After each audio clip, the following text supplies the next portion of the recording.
Assim de pé vamos ler um texto que está em Atos, no capítulo 16, e diz assim a Escritura.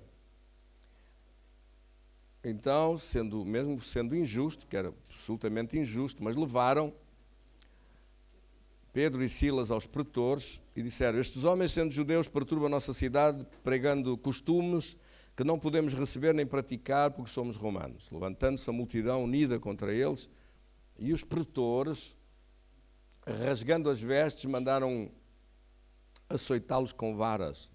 E depois de lhes darem muitos açoitos, quem é que sabe quantos açoitos é que eram na lei romana dados aos condenados? Quem é que se lembra? 49 menos 1. 40 menos 1. 39. 39 açoites lançaram-nos no cárcere, no lugar mais profundo do cárcere. No cárcere interior. E lhe mandou prender os pés no tronco. Versículo 25, leia comigo. Por volta da meia-noite, Atos 16, versículo 25. Vamos esperar que apareça aqui. Já está. Leia então comigo. Por volta da meia-noite, Paulo e Silas oravam e cantavam hinos a Deus enquanto os presos os escutavam. E de repente houve um terremoto tão intenso que os alicerces do cárcere foram abalados e logo todas as portas se abriram e as correntes de todos se soltaram. Querido Senhor, damos-te graças da tua palavra, da tua bênção em nossa vida. Glorifica o teu nome em nós. No nome precioso de Jesus. Amém. Glória a Deus. Graças a Deus. Bendito seja Deus. Tenha a gentileza de sentar.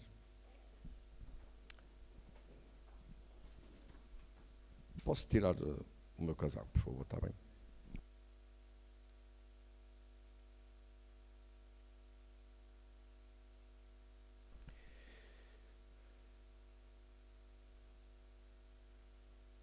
Este texto extraordinário da narrativa bíblica, da história bíblica da Igreja do primeiro século, acerca do apóstolo Paulo e acerca da sua caminhada pela vida fora, no ministério, no trabalho, avançando com Deus. Você também e eu temos uma caminhada pela vida fora. Sim ou não? E na caminhada o apóstolo Paulo vai avançar com Silas por lá fora, pregando a palavra, abrindo igrejas, chegando a uma cidade e a outra, dentro do Império Romano. Aqui eles estão na região de Filipos. Filipos era uma colónia romana.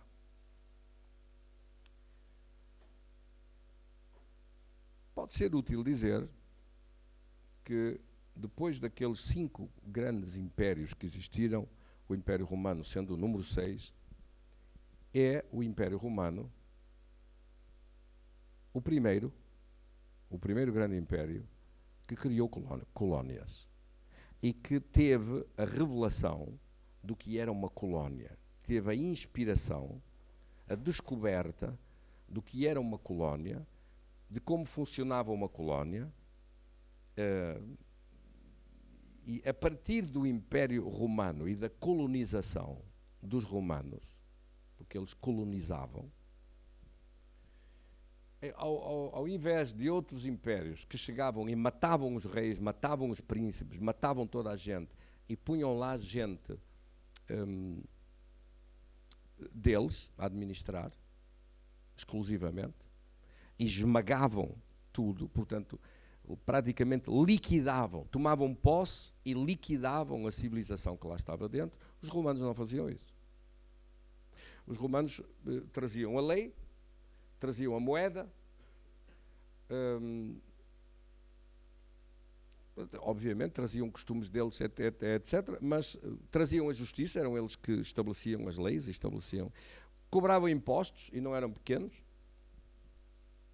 e mesmo nisso eram subtis, colocando os autóctones a cobrar os impostos para eles, faziam uma espécie de licitação dos impostos, por isso é que se chamavam os publicanos, que tratavam da coisa pública, tratavam da res pública, não é? E cobravam os impostos para os romanos. Mas, no caso de judeus, eram judeus que cobravam, eles faziam um tipo de leilão dos impostos, percebe? Quem dá mais pelos impostos destas cidades? Eles sabiam, faziam cálculos e viam quanto é que iam cobrar e depois davam aos romanos uma parte e ficavam com o resto. Normalmente cobravam a mais. Os cobradores de impostos sempre gostam de cobrar. Ficam felizes quando cobram. Comparados com estes de hoje, são os meninos de couro, completamente. Nunca o nosso país assistiu a um saque fiscal tão violento como este que está. Bendito seja Deus. Mas vamos avançar. Então eles estabeleceram colónias, por isso quando mais tarde apareceram nações como Portugal e Espanha a fazer colónias, eles foram se inspirar na história dos romanos do que eram colónias. Levavam a língua, levavam a moeda, levavam a administração, levavam a gestão de um país, levavam a justiça, levavam as leis, portanto, e o resto deixavam-nos à vontade. Se tivessem dialetos, deixavam-nos falar lá os dialetos deles. Se tivessem costumes, deixavam-nos praticar. As religiões que tivessem, não se importavam, deixavam-nos praticar religiões, desde que não fizessem muito sarrabulho, e mantinham as coisas em paz e em ordem, e assim o Império tinha domínios por todo o lado. Inclusive, convidavam os autóctones para fazer parte dos seus exércitos, portanto, engrossavam os exércitos, aumentavam as riquezas, exploravam as riquezas que lá houvesse. Se houvesse ouro, tiravam as minas de ouro. Se houvesse prata, estanho, fosse o que fosse, cobre, ferro, etc., iam lá, exploravam e tiravam as riquezas do país e levavam para ele. Roma vivia na opulência. Não se trabalhava em Roma, por isso começa a decadência por dentro do próprio Império Romano. Eu gosto muito de história, sempre gostei de ler história, estudar história.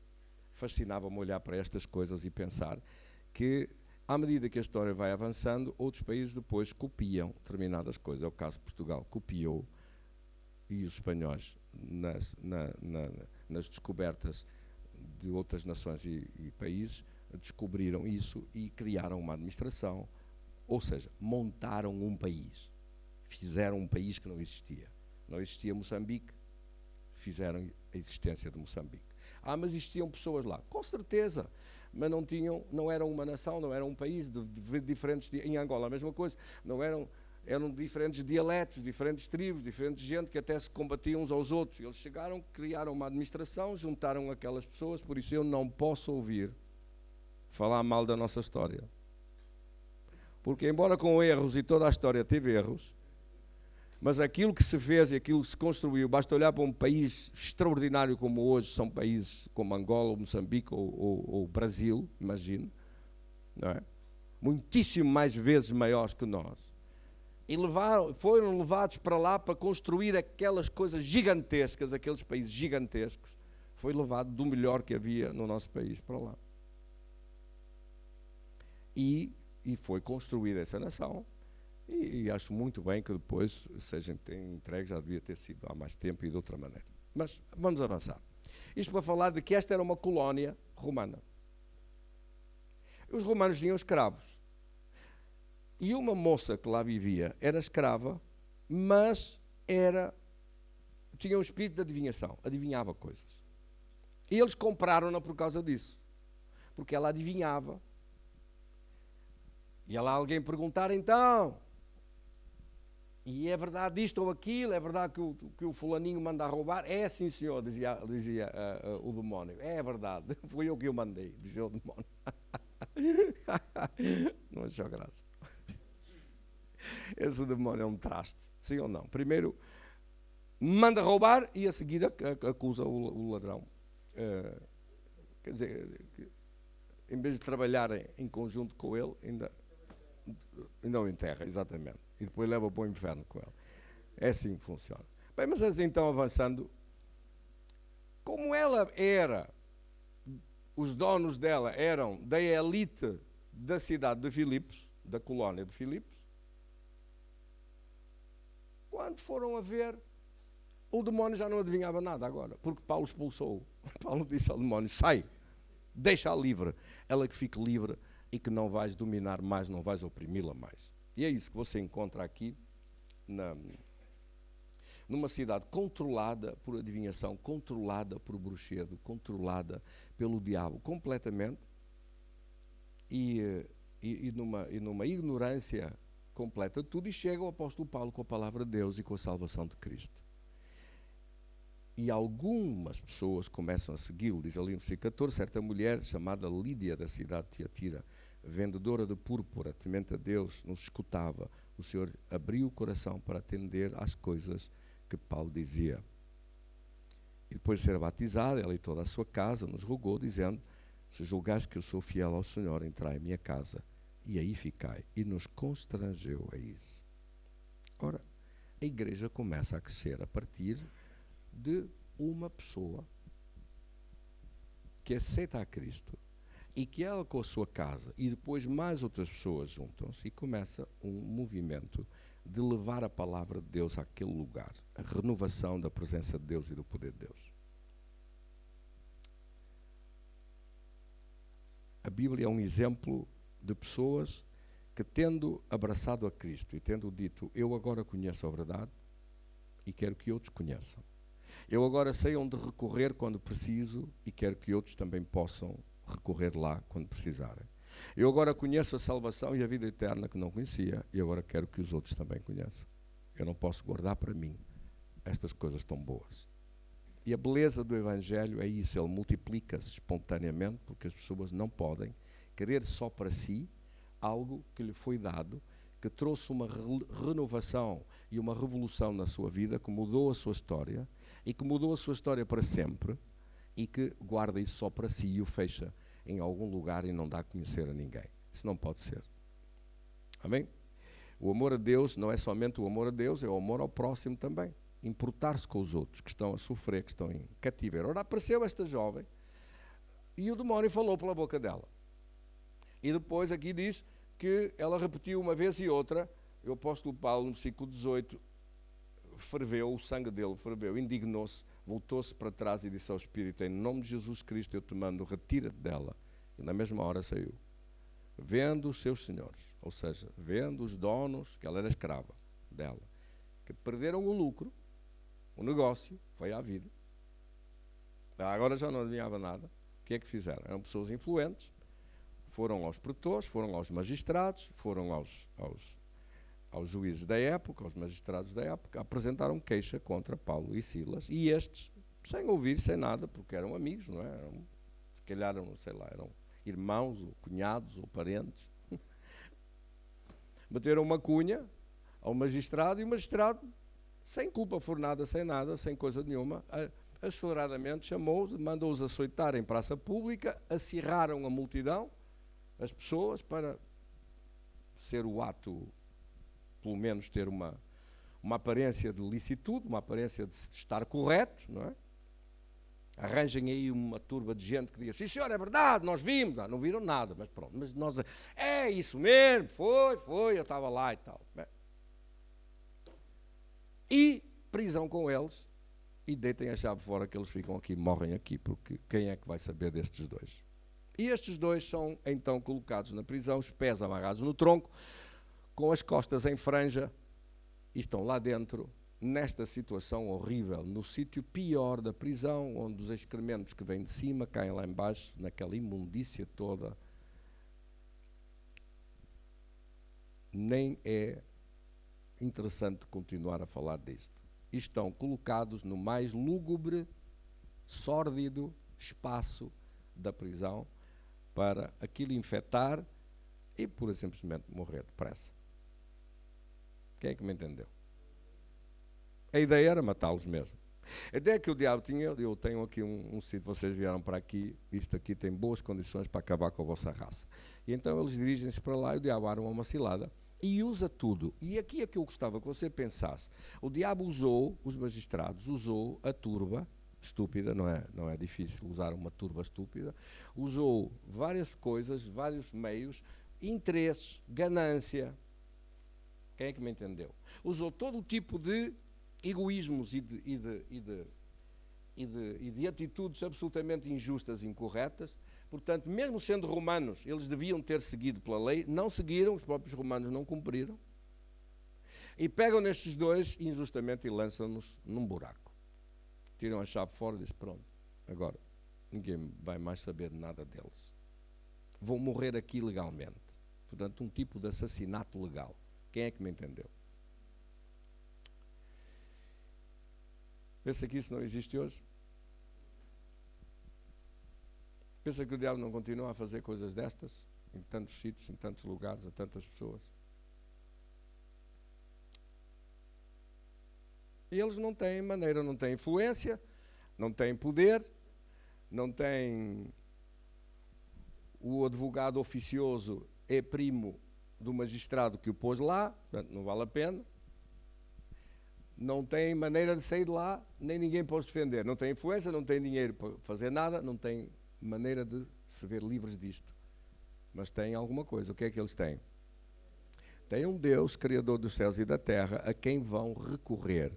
E não um tribunal cá em baixo corrupto, mas apresentam o caso deles ao tribunal de Deus para ser livres.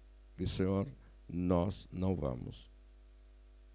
Isto não vai ficar assim. Nós não vamos morrer aqui. Nós não vamos ser destruídos. O diabo não nos vai conseguir parar. Quantos têm essa fé? O diabo não vai nos parar. A gente que com qualquer coisinha que acontece na sua vida, muitas vezes não são as coisas da vida, os problemas da vida que param as pessoas, que derrotam as pessoas e derrubam as pessoas. É a forma como a pessoa reage. Quando um problema vier, você tem que o enfrentar. Não pode baixar os braços. Não pode parar. Não pode pensar, pronto, agora fica tudo assim, nunca mais vai sair daqui, vai ficar tudo igual. Não vai, não. Tem que mudar. Tem que haver uma mudança. Tem que combater para a frente com força, com fé e com energia. Amém? O que é interessantíssimo é que a partir aqui do versículo 25, então começa a falar primeiro da situação e agora fala do que eles fizeram. A forma como eles reagiram. Era perto da meia-noite, ou seja, era quase meia-noite, ou cerca da meia-noite, e estes dois estão a orar e a cantar. A cantar. Lá a orar, vá que não vá, mas a cantar. Estão em oração e a cantar. Mas que vontade de cantar é esta? Com as costas naquele estado estão a cantar. Quem é que canta com as costas neste estado? Quem é que canta com estas dores e este sofrimento? E oraram e toda a gente ouviu que eles oraram. Oraram e disseram. E pediram.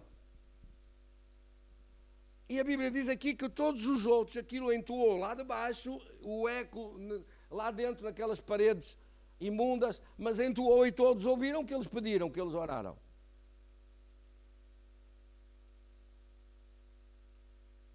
E de repente, perto da meia-noite, vem o tal terremoto que eles pediram. Mas espera aí, mas como é que o pastor sabe que eles pediram um terremoto?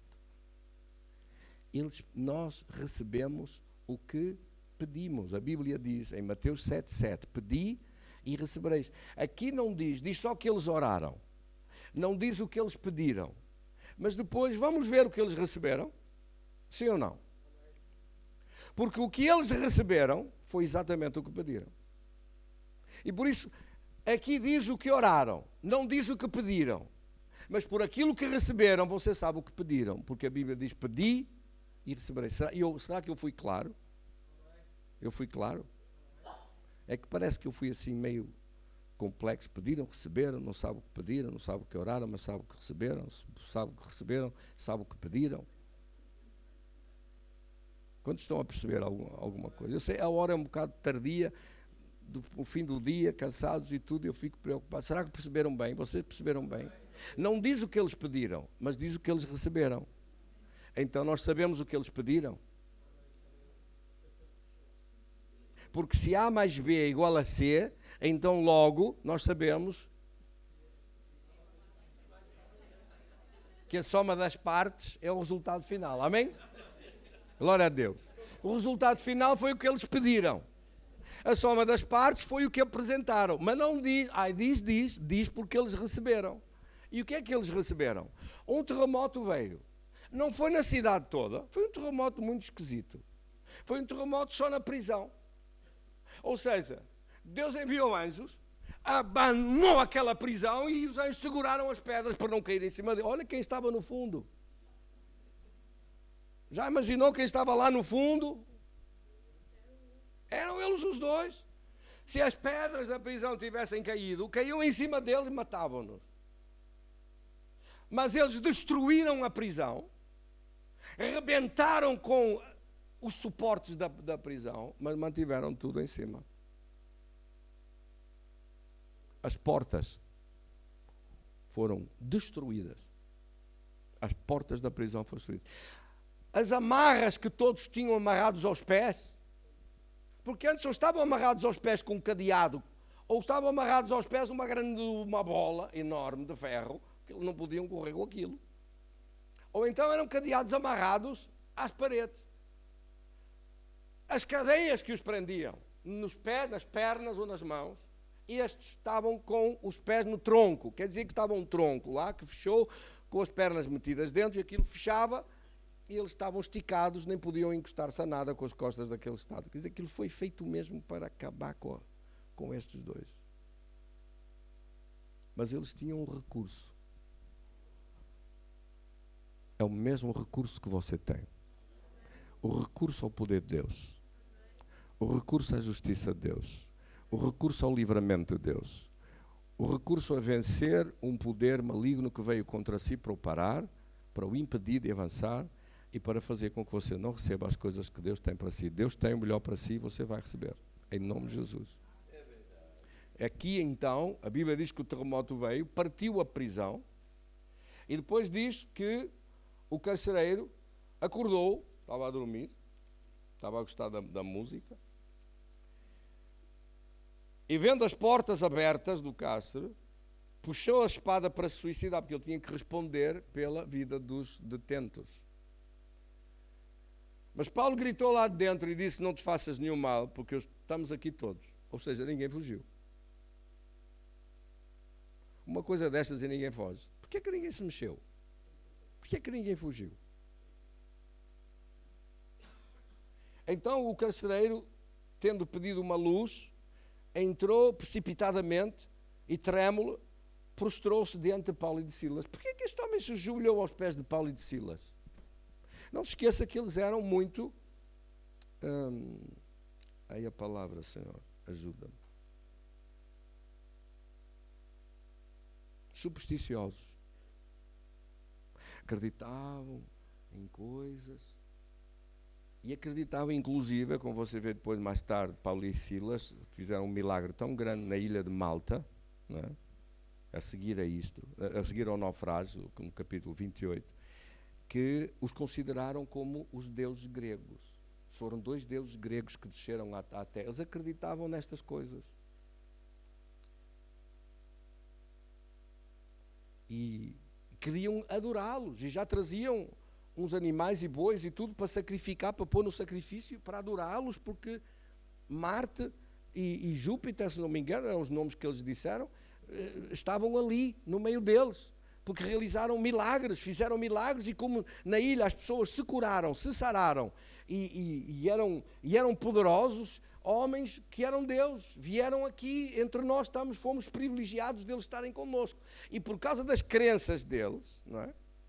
Das mitologias deles, das crenças que eles tinham, queriam adorá-los como Deus. E Paulo teve que explicar que ser filho do Deus Altíssimo dá acesso ao poder de Deus. Oh, glória a Deus! Diga comigo assim: eu tenho acesso ao poder de Deus. É maravilhoso isto, porque estes supersticiosos como eram, vendo as coisas que aconteceram, mas porquê é que eles... O carcereiro, o diretor lá que tomava conta de tudo, de joelhos, entrou-lhe um temor de Deus nele. Porquê? Os outros presos ficaram paralisados, ninguém fugiu. Porquê? Entrou-lhes um temor de Deus tão grande e uma reverência por Deus tão grande, de repente converteram-se. Porquê? Todos puderam ver Deus a ser glorificado naquele problema. Todos puderam ver Deus a ser exaltado naquele assunto. Todos puderam constatar. Porquê? Porque eles ouviram as orações deles. Ouviram que aqueles dois que primeiro foram insultados, foram maltratados, pode ter a certeza disto, foram gozados.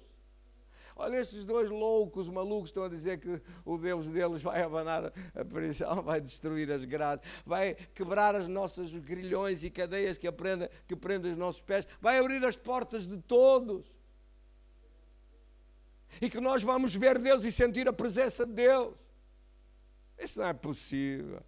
Nunca se viu tal coisa. Eles estão a pedir coisas impossíveis. Olha os atrevidos. Esta prisão está aqui há séculos. Isto está mais duro que eu sei lá. Isto não há maneira de tirar isso daqui. Não há aqui terremotos nesta zona. Como é que isto vai acontecer? Não vai acontecer. Mas eles dizem que vai. E dizem que estão a louvar, a cantar ao Deus deles, a agradecer, como se tivesse tanta certeza, que já estão a agradecer mesmo antes de ver. Você começa a agradecer antes de ver a vitória. Começa a louvar antes de ver os resultados.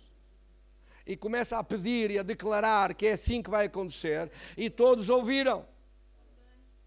No início devem ter rido de boca aberta, como uns tolos, chamaram malucos e insultaram os estúpidos, estes dois loucos que estão aí. A pancadaria que levaram, subi-los ao cérebro e pô-los assim. Fez-lhes mal. Mas depois foram vencidos pelo cansaço. Calaram-se e ficaram. E os outros continuaram a orar, a declarar, a dizer que vai acontecer assim, é assim que vai ser, em nome de Jesus. E nós por isso cantaremos e louvaremos Deus. Enquanto cantamos e louvamos Deus, vai acontecer isto. E o dia não vai acabar sem que isto aconteça. Até puseram prazo, porque perto da meia-noite aconteceu mesmo. Além disso, nos pedidos que eles fizeram, também queremos um pedido de desculpas e também queremos uma ceia, que nós não comemos nada todo dia, estamos aqui, não se trata ninguém assim. Isto não está certo. Queremos comida, queremos que nos tratem bem, que nos deem uma ceia, merecemos uma ceia. E já agora, Senhor, esse carcereiro que nos tratou tão mal, que ele se converta, ele e a sua casa. Perdoa-lhe os pecados dele, que ele não sabe o que faz. E o carcereiro ouviu isto.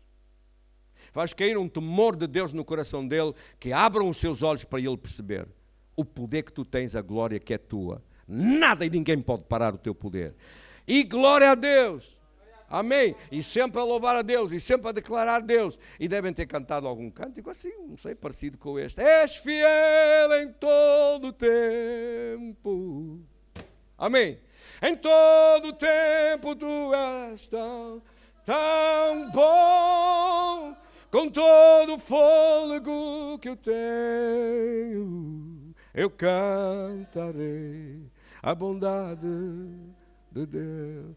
E o terremoto veio. Quando o terremoto veio, o da guarda, caiu mesmo o temor de Deus em todas as portas. Tudo o que eles disseram, os pormenores, os detalhes, aconteceu tudo. É bom saber os detalhes do que é preciso para que você peça com detalhes. Se não sabe os detalhes, pelo menos você pode pedir orando em línguas. Quando não sei os detalhes, ora em línguas. Se é uma doença, o médico sabe os detalhes. Eu não sei. Se é um problema qualquer de algum tipo de economia, o economista sabe os detalhes. O contabilista também pode ajudar. Amém? Um gestor sabe os detalhes. Se é uma área jurídica, um advogado sabe os detalhes. Alguém tem que saber os detalhes. Mas se não sabe, não faz diferença. Mas eles pediram com detalhe, porque eles receberam tudo detalhadamente. Tudo o que eles pediram da prisão, que esta prisão injusta, que esta prisão horrível, usada de Satanás para fazer mal às pessoas, nunca mais funcione. Que nunca mais aqui dentro entre ninguém. E a prisão ficou sem jeito nenhum de poder ter lá mais alguém dentro. Ficou destruída. Quem é que me entendeu? Tudo o que eles pediram. O que é que você está a pedir? Está a pedir de uma forma específica, concentrada, de uma forma detalhada, e está a adorar Deus e a agradecer por isso, e a crer e a declarar, é assim que vai acontecer, em nome de Jesus, ou não? Ou está calado, à espera de ver o que acontece para não falhar? Isso não é fé. A fé chama as coisas que não são como se já fossem. Por isso nós declaramos cura antes dela aparecer, declaramos vitória antes dela chegar, declaramos vida antes dela chegar, declaramos que os planos do diabo estão destruídos e que aquilo que ele queria fazer, de nos parar, de parar a sua vida, de impedir o seu avanço, de levá-lo mais para a frente, de acabar mais cedo do que aquilo que devia ser, porque o diabo quis acabar com a vida deles mais cedo. Tem dúvidas? Não tenha. Está mais clarinho isto do que sei lá o quê. Cristalino, clarinho e crystal clear, como dizem os americanos. Crystal clear. Isto não pode estar mais claro, não pode estar mais à evidência de que aquilo que o diabo queria fazer foi derrubado completamente. Esta noite é uma noite para derrubar as barreiras que o diabo levantou contra a sua vida. E eu queria orar sobre aqueles que aqui estão e que estão a enfrentar coisas que o diabo levantou para atrapalhar os seus sonhos, para impedir você de avançar, impedir as coisas de se realizarem, impedir aquilo que Deus tem para si de chegar à sua vida. Quantos querem receber? Tenha a gentileza de ficar de pé, diga assim: Senhor, eu venho para receber de acordo à Tua Palavra. Diga comigo então: eu venho para receber de acordo à Tua Palavra. E agora sim, eu queria pedir que ou todos, ou muitos, ou os que queiram, ou os que precisem, possam se dirigir depois para a frente. Vou pedir ao pastor Mitchell e ao pastor Gerson para me ajudarem aqui. Só em pôr as mãos, não é preciso muito. É só em pôr as mãos e orar, que você receba, que esse mal seja destruído, que essas opressões e essas coisas que o diabo está a tentar levantar para o atrapalhar, para impedir o seu crescimento, o seu avanço, o desenvolvimento do seu trabalho, ou de família, ou da empresa, ou de qualquer coisa que esteja a querer pôr umas barreiras lá à frente, para não deixar que isso venha, que esse mal seja parado e destruído, em nome de Jesus. Amém? Vou pedir para os pastores ungirem aqui as suas mãos e depois vão tocar. Quando tocarem, é só tocar, amém? Mas antes vamos orar, está bem? Se é o seu caso, se você precisa, venha para a frente, e eu quero receber esta unção. Se você precisa receber esta unção, não vá embora sem receber. Como é muito rápido, você recebe e vai logo, não precisa ficar, é só receber. Diga assim comigo: e eu vou lá à frente e vou receber esta unção que eu quero, que eu preciso na minha vida. Uma unção que o pastor disse, que o Espírito Santo revelou, que esta noite eu recebo uma unção que derruba as muralhas, que faz repor a justiça, que faz parar e destruir as prisões da vida, prisões emocionais, prisões nos pensamentos, prisões de doença, prisões físicas, prisões financeiras, de coisas que estão amarradas financeiramente. Olha que eu não sabia que havia isto, mas há um ano antes Deus mostrou-me que há prisões financeiras. Eu não sabia que havia prisões financeiras. Pessoas que ficam ali, chegam a um ponto, um nível e não cresce mais, não avança mais. Pode partir a marreta à vontade, que aquilo não vai. Chegou ali, parou naquele nível, não vai crescer mais. Vai crescer, vai. Em nome de Jesus. Hoje que sejam, se houver alguma barreira dessas, se houver alguma coisa dessas na sua vida, que isso seja destruído esta noite.